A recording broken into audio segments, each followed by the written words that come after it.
Kao krovna državna institucija zadužena za implementaciju mjera i programa inovacione politike, Fond za inovacije Crne Gore je kroz gotovo 4 godine posvećenog rada izgradio snažnu reputaciju pouzdanog partnera akademskoj zajednici, inovatorima, start-upovima i postojećim preduzećima koja žele da razvijaju i plasiraju nove proizvode i usluge.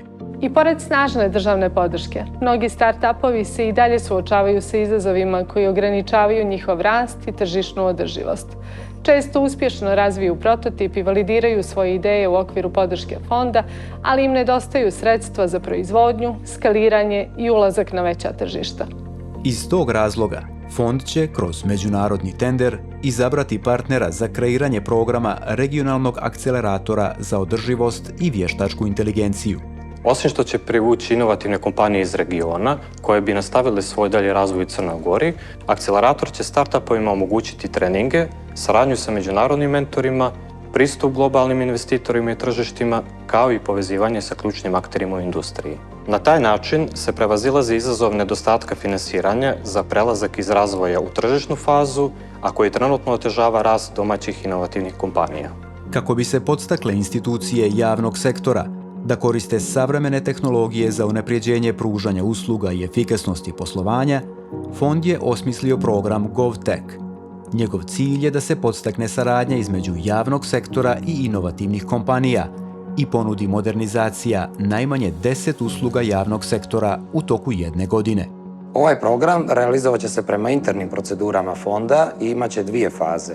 U prvoj fazi javna preduzeća i institucije kandidovat će izazove sa kojima se suočavaju u svom poslovanju, za koje ne postoje odgovarajuće rješenje na tržištu, a moglo bi se naći kroz neki inovativni pristup. U saradnji sa Ministarstvom javne uprave, fond će odabrati izazove koji su vladi prioritetni u domenu modernizacije javnih usluga. U drugoj fazi, inovativne kompanije i naučno-istraživačke institucije podnosit će prijave sa konkretnim rješenjima na odabrane izazove u prvoj fazi. Iz godine u godinu, vlada Crne Gore povećava budžet za podršku inovacijama, a fond u kontinuitetu razvija svoje operativne kapacitete kako bi mogao efikasno upravljati sve složenijim programima podrške, u koje su uključena i sredstva iz IPA 3 i budućih strukturnih fondova Evropske unije.